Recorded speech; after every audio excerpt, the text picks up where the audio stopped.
Top Ukraine minister to visit India on Monday में seek humanitarian aid. ये कयास लगाए जा रहे हैं कि ये मानवीय सहायता प्राप्त करने के लिए भारत की यात्रा पर हैं, लेकिन क्या वाकई ऐसा है या कुछ और कहानी है, आज के सेशन में हम जानेंगे।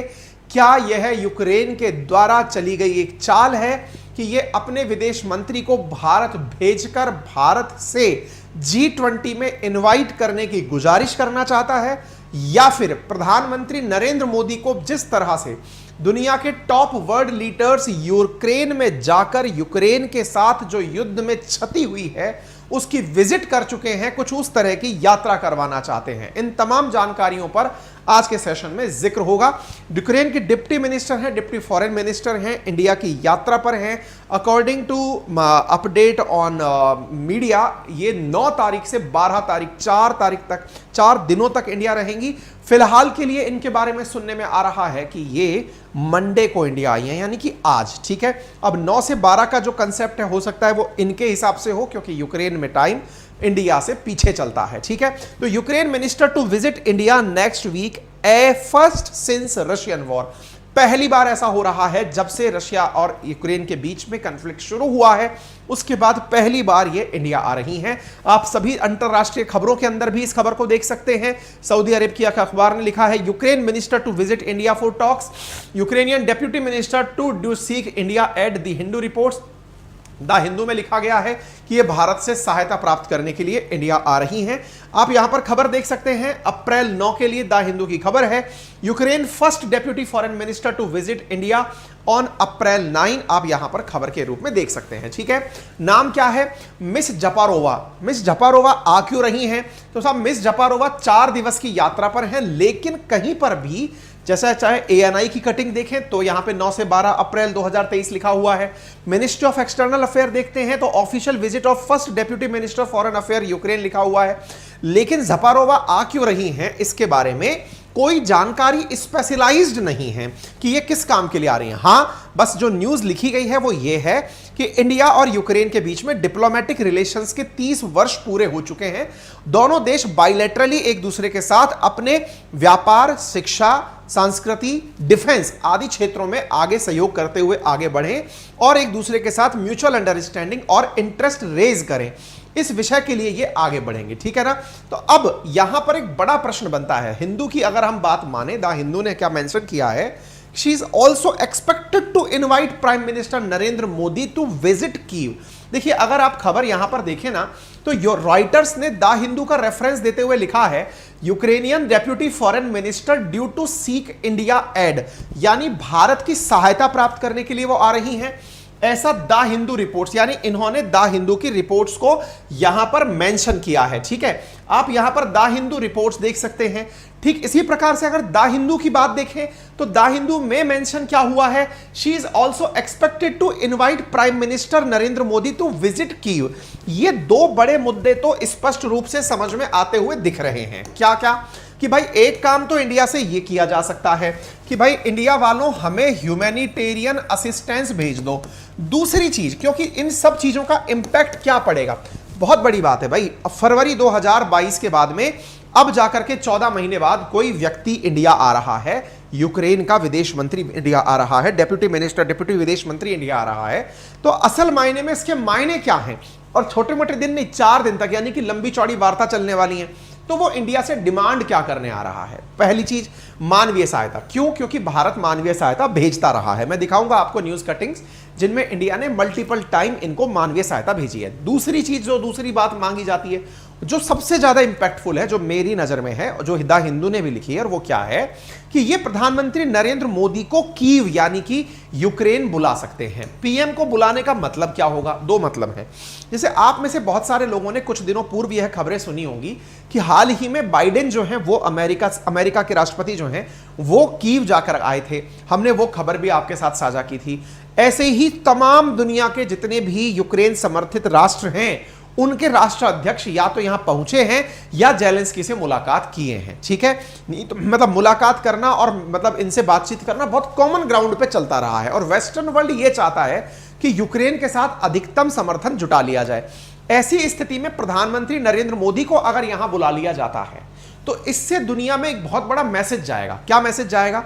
कि इंडिया यूक्रेन के साथ है। यूक्रेन के साथ है से मतलब इंडिया के द्वारा अभी तक किसी भी प्रकार की बातें अनाउंस नहीं की गई हैं कि वो यूक्रेन के साथ है कि वो उसके पुतिन के साथ है। हां, हमसे लोग ये जानना जरूर चाहते हैं कि आप इस मुद्दे पर क्या राय रखते हैं। तो इंडिया एक ही बात बोलता है, डिप्लोमेसी, डायलॉग और पीस। आप इन तीन चीजों के माध्यम से ही यहां पूरी शांति ला सकते हैं। लेकिन प्रधानमंत्री की जब यहां पर रीच हो जाएगी तो इससे दुनिया में एक मैसेज जाएगा कि इंडिया जैसा देश भी कीव में आकर के कीव को पहुंची क्षति देखने आया है। दैट मींस रशिया को इनडायरेक्ट मैसेज भेजा जा सके। दूसरा पॉइंट। तीसरा, हालांकि ये द हिंदू का मानना है, अभी तक कोई भी ऐसी बात कंफर्मेशन में नहीं आई। तीसरा जो हमारा कंक्लूजन कहता है, यानी कि हम लोगों ने जितनी खबरें पढ़ी, हमारी टीम ने भी जितना डिस्कशन किया इस विषय पर, तो हम लोग जिस जगह पहुंचे वो जानकारी क्या थी? जानकारी ये थी कि संभव है कि ये इसलिए आ रहे हो क्योंकि इंडिया में इस बार G20 की बैठक होने जा रही है। यूक्रेन G20 का मेंबर नहीं है। हालांकि G20 के अंदर जो अधिकतम देश हैं वो यूक्रेन समर्थक हैं, लेकिन G20 में पुतिन भी आएंगे, शी जिनपिंग भी आएंगे। ऐसी स्थिति में पुतिन का आना, शी जिनपिंग का आना, उसमें यूक्रेन को इनवाइट कर लिया जाए। अब आप पूछेंगे ऐसा क्यों? जिस तरह से इंडिया ने बहुत सारे देशों को इनवाइट किया है, जैसे इंडिया ने यूएई को इनवाइट किया है, बांग्लादेश को इनवाइट किया है, नीदरलैंड को इनवाइट किया। इंडिया अपने जो मित्र राष्ट्र हैं इन्हें इस मीटिंग में बुला रहा है। तो जब मित्र राष्ट्रों को इस मीटिंग में बुला रहा है तो ये फॉरेन मिनिस्टर यहां आकर के भारत से कह सकती हैं कि आप यूक्रेन को, आप या तो खुद आ जाइए वहां पे या फिर हमें बुला लीजिए इस मीटिंग में। अब आप पूछेंगे ऐसा क्यों? देखिए क्या हुआ था, लास्ट टाइम जब बाली के अंदर मीटिंग हुई थी ना, G20 की मीटिंग हुई थी, तब जेलेंस्की खुद तो आया नहीं था, लेकिन एक मैसेज वीडियो के थ्रू एक तरह से वर्चुअली कनेक्ट हुए थे। तब जब जेलेंस्की वर्चुअली कनेक्ट हुए थे ना, तो उन्होंने एक 10 सूत्री पीस प्रोग्राम दिया था। 10 सूत्री पीस प्रोग्राम मतलब कि यूक्रेन और रशिया के बीच में शांति कैसे आए।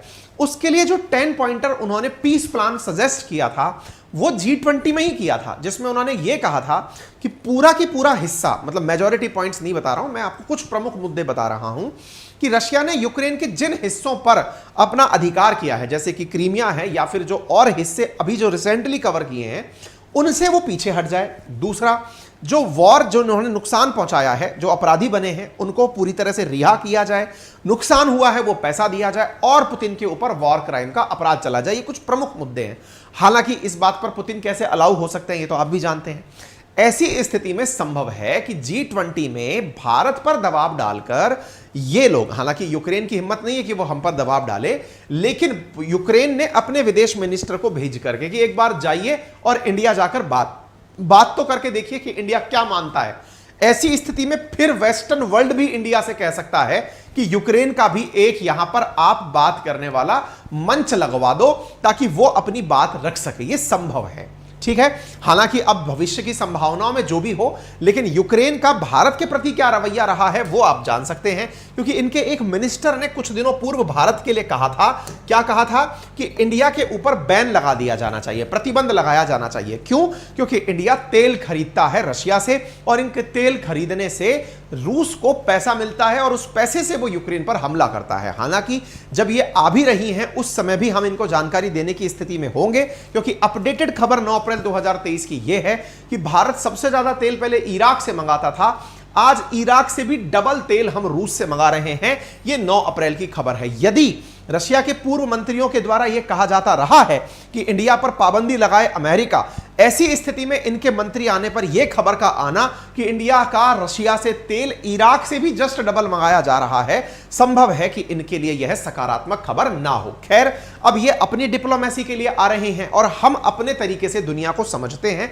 इसीलिए झपारोवा जब इंडिया आएंगी तो इस समय आकर के ये इंडिया के अंदर जो मिनिस्ट्री ऑफ एक्सटर्नल अफेयर के अंदर जो विदेश राज्य मंत्री हैं हमारी मीनाक्षी लेखी, उनसे मुलाकात करेंगे और डिप्टी नेशनल एडवाइजर जो हैं विक्रम मिश्री जो हैं उनसे भी ये मुलाकात करेंगी।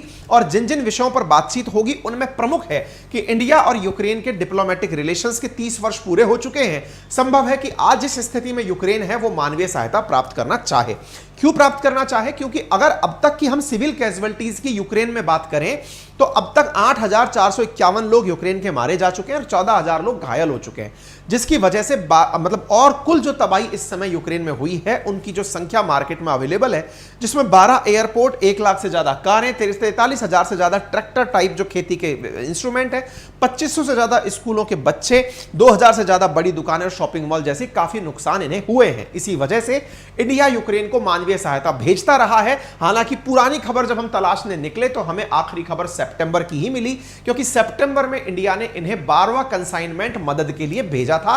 यह खबर हम लोगों को तभी की मिली थी। आप देख सकते हैं इंडिया ने ह्यूमैनिटेरियन एड जो है वो यूक्रेन को भेजी थी मेडिकल इक्विपमेंट्स के साथ में। इंडिया ने अश्योर भी किया था कि वो लगातार, मतलब सितंबर की खबर हमें उसके बाद में और कोई खबर मिली नहीं, हो सकता है इंडिया उसके बाद में ह्यूमैनिटेरियन एड भी ना भेज रहा हो, क्योंकि रशिया ने मतलब इस बात को लेकर के जो एस्केलेशंस हुए थे उनमें संभव है कि इंडिया से ये फिलहाल आकर के यही कह रही हूं कि आप हमारे लिए ह्यूमैनिटेरियन एड ही जारी कर दीजिए, ताकि हमारे यहां से लोगों को यह मैसेज तो आ जाएगा कि इंडिया पूरी तरह से रशिया के साथ नहीं है। हालांकि इंडिया अगेन यही बोलता है कि दुनिया पूरी तरह से वसुधैव कुटुंबकम के आधार पर चल रही है। दुनिया के इतने सारे देशों को हमने एज ए गेस्ट इनवाइट किया है G20 के अलावा, जिनमें Bangladesh, Egypt, Mauritius, Netherlands, Nigeria, Oman, Singapore, Spain और यूएई शामिल है। और इंडिया द्वारा जो है वो इनको ना बुलाया जाना इन्हें शायद अखर रहा हो, इसलिए भारत से ये आकर के कह रहे हो। ठीक है, आपको याद होना चाहिए G20 मंच का जब लास्ट टाइम यूक्रेन ने उपयोग किया था तो इस प्रकार से उन्होंने दुनिया के नेताओं को संबोधित किया था। साथ में उन्होंने अपने द्वारा दुनिया भर के जितने भी अंतरराष्ट्रीय इवेंट होते हैं वहां पर यूरोपियन और अमेरिकन नेताओं के प्रभुत्व के चलते ये इसी प्रकार वर्चुअली सब जगह कनेक्ट होकर के वहां पर अपनी बयानबाजी करते हैं। ऐसी स्थिति में यह संभव है, चाहते हो कि इंडिया के साथ भी इन्हें बयानबाजी करने का मौका मिले। देखते हैं आने वाले समय में यह किस तरफ बैठता है। इंडोनेशिया अंडर प्रेशर आया था, हालांकि शुरुआत में वो भी यूक्रेन को नहीं बुलाना चाहता था, लेकिन अमेरिका के दबाव में आकर इंडोनेशिया को बुलाना पड़ा। हालांकि फिजिकली ये प्रेजेंट नहीं हुए, इन्होंने केवल वर्चुअल मैसेज के थ्रू बातें रखी थी। देखते हैं G20 में यूक्रेन को इंडिया इनवाइट करता है अथवा नहीं। फिलहाल का अपडेट तो यही है कि इंडिया इनवाइट नहीं करने वाला है। ठीक है, हालांकि पुतिन इंडिया आ रहे हैं और ऐसा कोई इंसिडेंस हो जाए कि इंडिया उधर से जेलेंस्की को बुला लें और इधर से पुतिन आ जाए और G20 के अंदर इन सब की प्रॉपर मुलाकात हो जाए, तो ये अपने आप में एक ऐतिहासिक बहुत बड़ा इवेंट साबित हो सकता है। उम्मीद है आप सभी साथियों को यह जानकारी अच्छे से क्लियर हो गई हो। मैपिंग की क्लासेस चल रही हैं, वर्ड मैपिंग के साथ साथ आपको जो मार्च में हमने क्लासेस पढ़ाई थी वो भी मिल जाएंगी। आज मैंने अपनी पाठशाला के बहुत अच्छे से आपको फीचर्स समझाए हैं, आप जाकर के उसे लिंक को डाउनलोड कीजिए और समझिए और आपके लाभ की जो चीज़ें हैं उन्हें वहाँ से प्राप्त कर लीजिए। वहाँ पर पूरी world geography, mapping, Indian polity, Indian history, सारी सब्जेक्ट जो टोटल हैं वो आपको मात्र 1999 के अंदर उपलब्ध हैं। बोर्ड से क्लासेस ली जा रही हैं, प्रॉपर लाइव और डिजिटल क्लासेस हैं, कॉल सेंटर फैसिलिटी के साथ में आपको उपलब्ध कराई जा रही हैं। आप उन्हें ज्वाइन कर सकते हैं। किसी भी प्रकार की डाउट के लिए आप हमारी टेक्निकल टीम को इन नंबर्स पर कॉल कर सकते हैं। ठीक है, थैंक यू सो मच।